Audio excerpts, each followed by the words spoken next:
time for football in Plainsmen football with Steve and Steve. Somebody fire me up! Hello again, and welcome to Plainsmen football with Steve and Steve. It's our privilege each week to talk about the Friday night game, and Coach Steve Hayes, welcome back, and appreciate you being here today. It's a loss, 22-19, and I'm sure you're playing it back and say, well, if we had done this, we would have been ahead. If we'd done that, we'd have been ahead. Sure. But, sports is that way.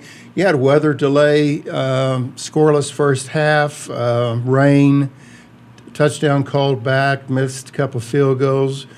But I think overall, if you do that comparison game, you've got to be pleased with performance, the hard work, and I guess commitment to the game, even though there were a few letdowns. Your observations of Friday night's loss to Guthrie. Well, I mean, obviously we left some points on the field that should have been on the scoreboard between the called touchdown that got called back and 7 points of field goals and extra points. That's 15 points right there that we wish we could have had back. But I'm pleased with the kids' effort.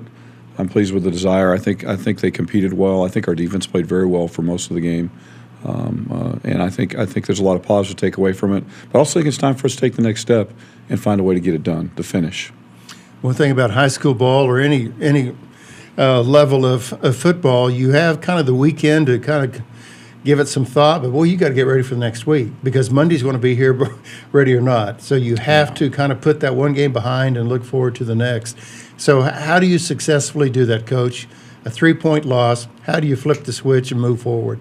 In the football world, you have the 24-hour rule where you spend 24 hours dealing with the loss, dealing with the learning that comes from the loss and the teaching that needs to go along with that. And then at the end of that 24 hours, you put it away and you move on, and it's about the next game. And I'm grateful for the opportunity to get ready for the next game. The ones that are really hard are the ones that happen at the end of the year where you have to wait a year until you get a chance to redeem that. And so we're very excited about playing Ponca City. It's a big rivalry for us, and the kids showed up this morning for weight workout, definitely ready to go. And so I think we'll have a good week. Very good. Well, we'll talk about the Wildcats in Ponca City in just a moment. Thank you for joining us on Plainsmen Football 2016 with Steve and Steve. And Coach, despite scoring opportunities, there were some highlights. You had a 51-yard touchdown catch. You did have a punt return, a young man in 30-some yards, just boom, runs it back real quick. And so let's take a moment and we'll look at the highlights for the next minute or so of some of the highlights of the big plays in the game with the Guthrie Blue Jays last Friday night.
Welcome back to Plainsmen Football with Steve and Steve, and Coach with the highlights.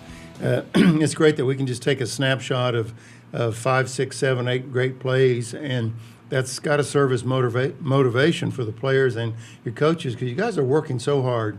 Mm-hmm. Then when you see a big play like a punt return, or when defense makes a big hit, fumbles, you recover, and then a couple of plays later you score, you get the momentum on your side. Mm-hmm. Just kind of, if you will, just kind of give us an overview of some of those highlights and what was going on. You know, the highlights really feature some of the great efforts that our kids make, and sure. and you can edit the highlights and such to make you wonder why you ever lose a game, because there's always great plays in every effort and every outing in a game. But we had some special ones Friday night for sure. Will Phillips had a big night for us, both as a receiver and a running back and a free safety. He had first the punt return for a touchdown that opened up the scoring for us. And Will's a sophomore, correct? He's a sophomore, yeah. So he's brand new. He is. Now, he actually did start for us last year on defense as a freshman, which is rare. Okay. But he really asserted himself both on offense and defense and special teams this week. So his 29-yard punt return for a touchdown, highlighted by several good blocks. Marlowe used his block at the goal line to get him in. That last 5 yards was pretty outstanding. There was also a good run that he had on our first drive. We actually got down to the 4-yard line on that first drive and didn't get any points out of it, which we've got to fix. But there was a big run by Will as well. It was a power play up the middle that he broke. Real good blocking downfield by Bryce Dillingham that allowed him to get that last 15, 20 yards. Impressive effort by our kids. And then in the fourth quarter, when we were behind by 10 at that point, we'd taken the lead when it had 12-7, and then we got behind 22-12. Wild fourth quarter. We didn't convert on a fourth down. Defense came out. That next play, you saw where a great job tackling, stripping at the ball, pulling it out, and getting a turnover immediately. One play later, we're back on the field. And then Mason Scrimmager caught a good ball on that's what we call a stick route for about a 10-yard gain. And then we had the 29-yard touchdown pass to him where he makes an unbelievable catch on the fade. Darren, with a little bit of pressure and heat in his face, throws a really nice ball. And puts us back within 3 points again. And Coach, you said stick route. Is that what you said? Yes, yeah. Okay.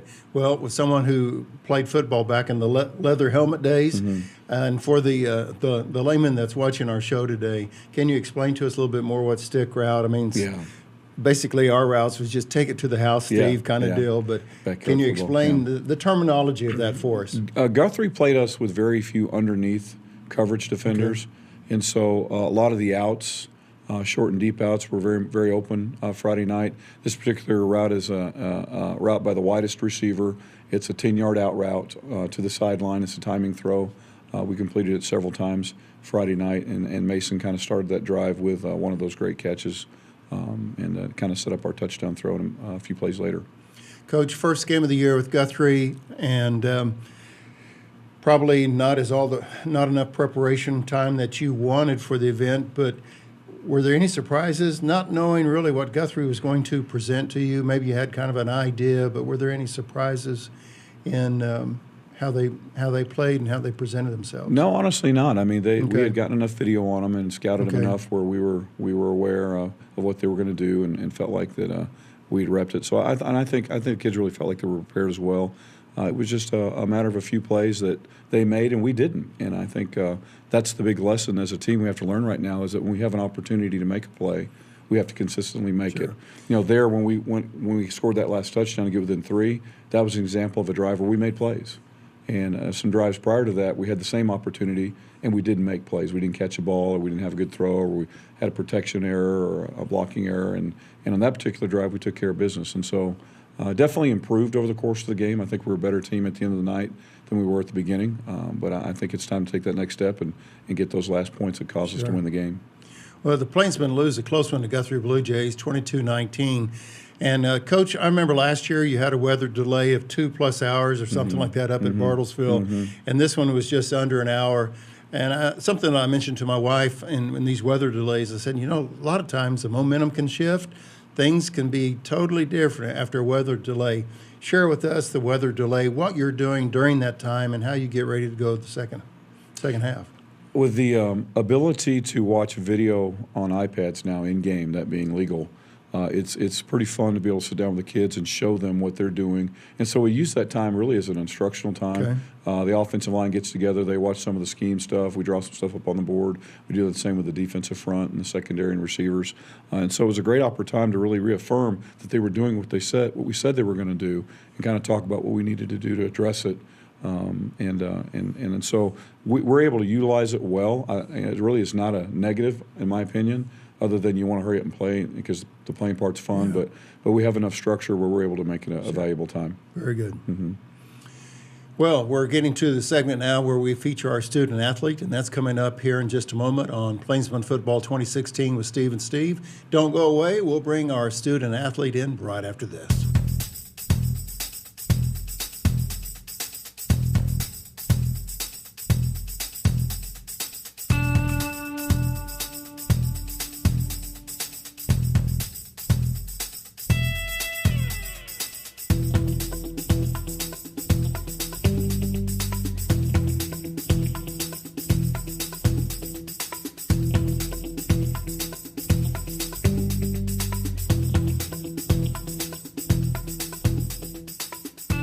Hello again and welcome. Thanks for staying with us on Plainsmen Football 2016 with Steve and Steve.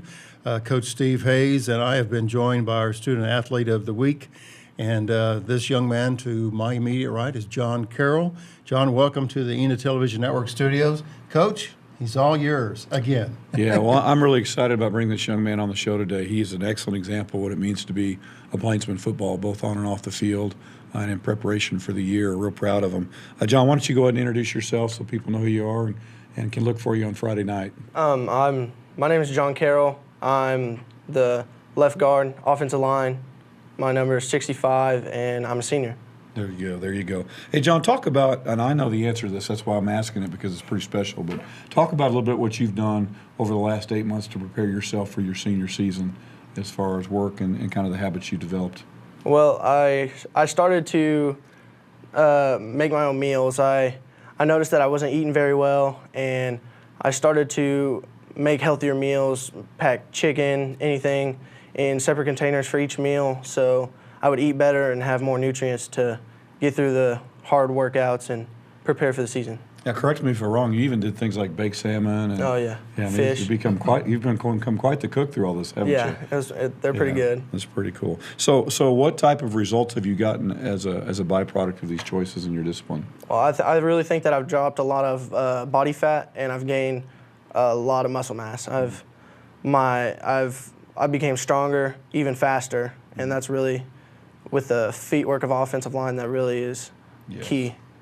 Yeah, that was one of the things that we assessed at the end of the season that you need to improve, and you've done a great job of improving that. Talk to us a little bit how your bench, squat, power clean, deadlift maxes have been impacted by your training. Oh, they skyrocketed. I went from squatting only 400 pounds, 405, to now I'm at 455 at the end of my senior year. My benches went up from 315 to 335, and it's just been a great offseason. Yeah, it's been a great offseason. You've worked very hard. Now, John, you're also a captain on the football team. You didn't say that because you're humble, but he's also was elected captain by his teammates to lead this year, and it was a good choice, in my opinion. But as a result, you represent the team. What would you say our team goals are this year from the players' perspective? From a player's perspective, I really think that we chose our team theme, finish the fight, that you see in the intro and everything.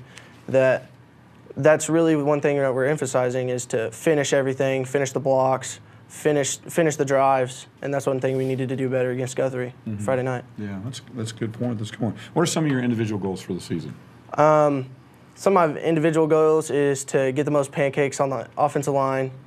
Tell some people out there what pancakes are that may not know what that is. They may think you're talking cooking time. again. Yeah. Pancakes are my favorite That boy meal. just wants but to that's eat, yeah. Probably not the same. No, pancakes are where you fit in a block and you basically push them over onto the ground and fall on top of them.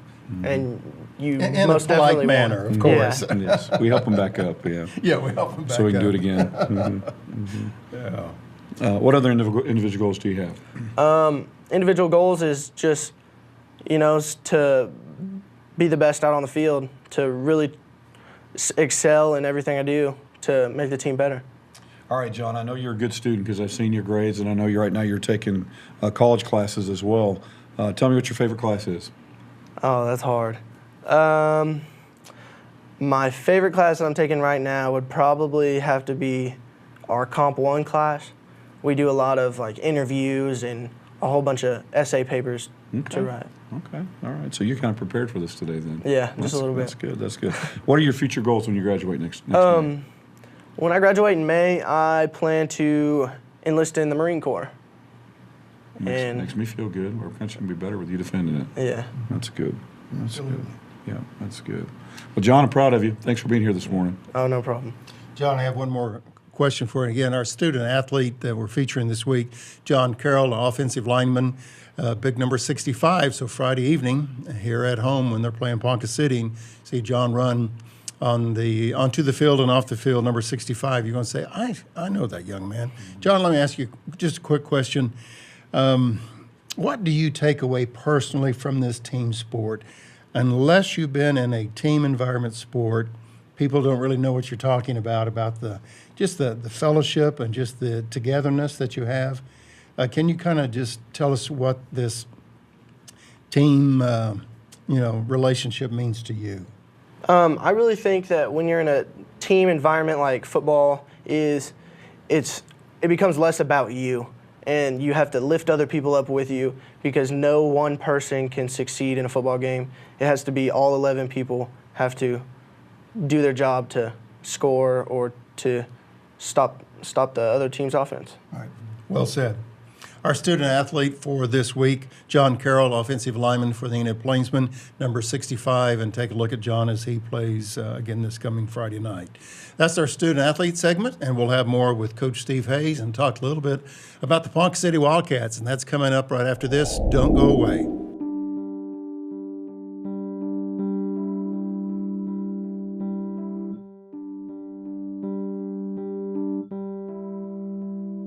Ronan Ford, sophomore, defensive end. Levi Case, sophomore, wide receiver and free safety. Arion Levy, sophomore, linebacker and running back. Cross Bay, senior, linebacker, running back. Roy Crawford, sophomore, defensive end and quarterback.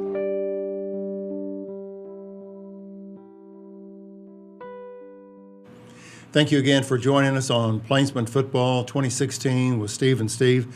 And Coach, before you notice we have a few more ornaments. Mm-hmm. Yep, looks good. Memorabilia. I want to say special thanks to our friends at On Deck.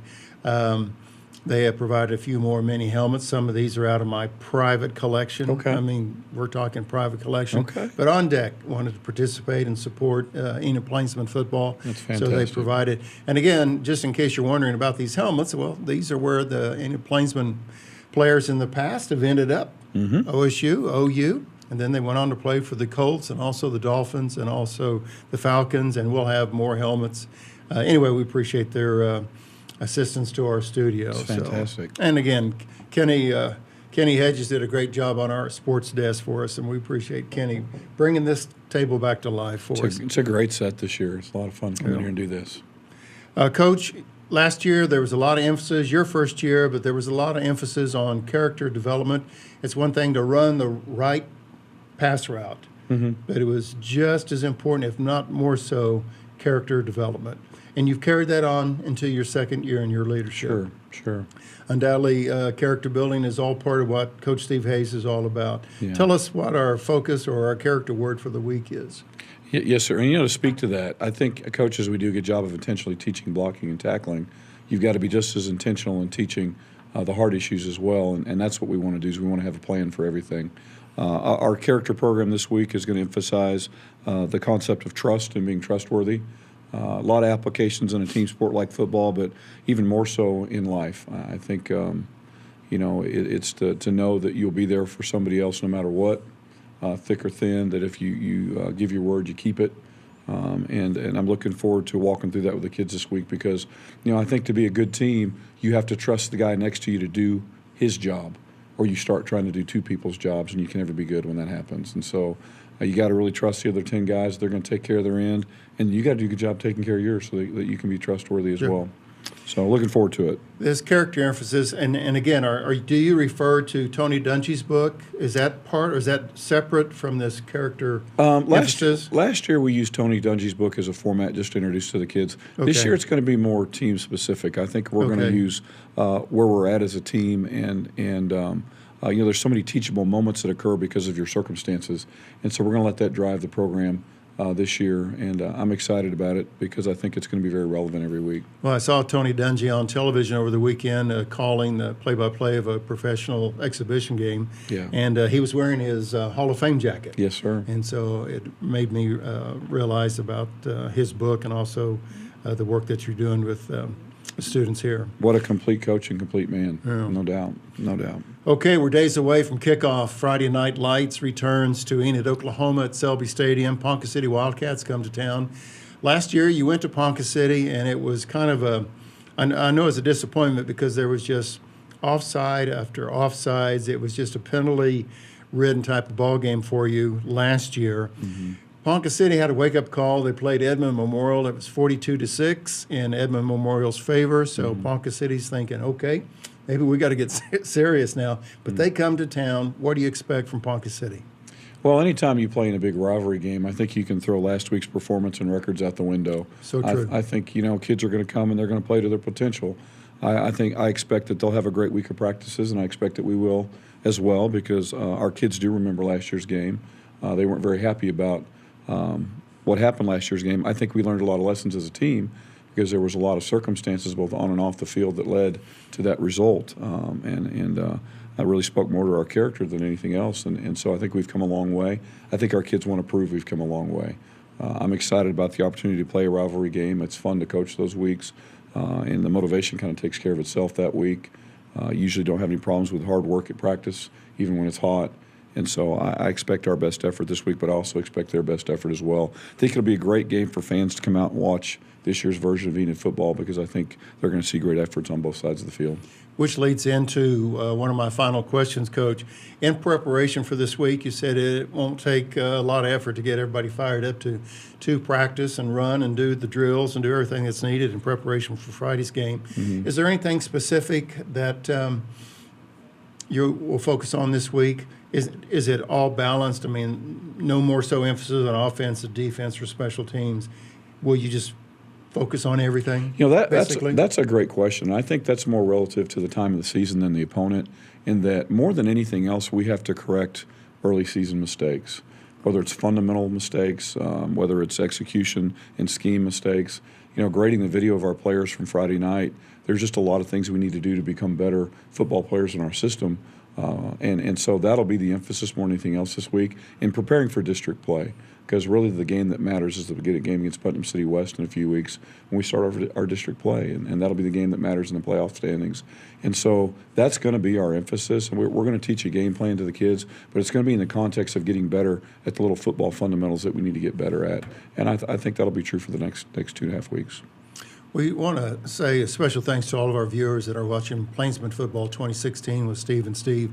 You can, if you don't have local cable television, I'd like to remind you that you can watch the playback show. There's a YouTube channel and the Enid Public Schools. Tell us the website for that, Coach, where this show is packaged and it's sent to Enid Public Schools since we're partnering with the schools. Sure. How can they find it on the school website, I guess, is my question. This last year, Enid Public Schools did a great job of upgrading their webpage, and now we have a really nice athletic webpage, including a nice football webpage. And so if they'll just Google Enid football, the first hit on Enid, on the Google results will be our football page, and on there you'll see the tab that you can click and go and watch not only this show, but all the shows that we've had in the last year.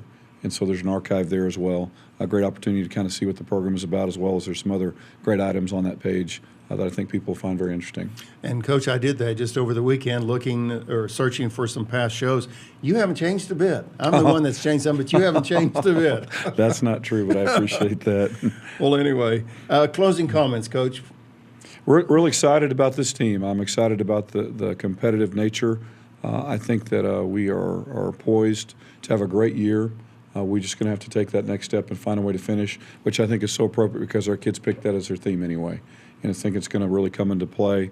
And I'm excited to see how much we improve this week after our first game. Typically, a team's greatest improvement is after that first competition. And so hopefully we'll put our best foot forward Friday night.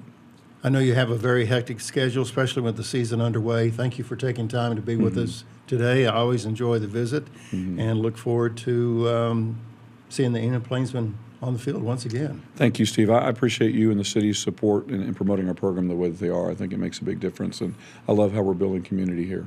Very good. Coach, thank you. And thank you for watching us and joining us on Plainsmen Football 2016 with Steve and Steve. And again, Ponca City comes to town Friday night, the Wildcats, and we look forward to seeing everybody out at Selby Stadium. As we'll have to find out if it's a 7:30, or 8 o'clock kickoff. Do you know? 7. It's 7, because I noticed some schools across the state this past week, they were starting a variety of time. In the old days, it was always 8 o'clock. Really? But now it's any kind of time. So we're saying 7 o'clock is kickoff. Yeah, we try to start at 7 in our district so teams have time to get back home before it's too late. Very good. Thanks again for joining us. Have a good week. We'll see everyone next week. Thanks. Thank you for watching Enid Plainsman Football with Steve and Steve on ETN.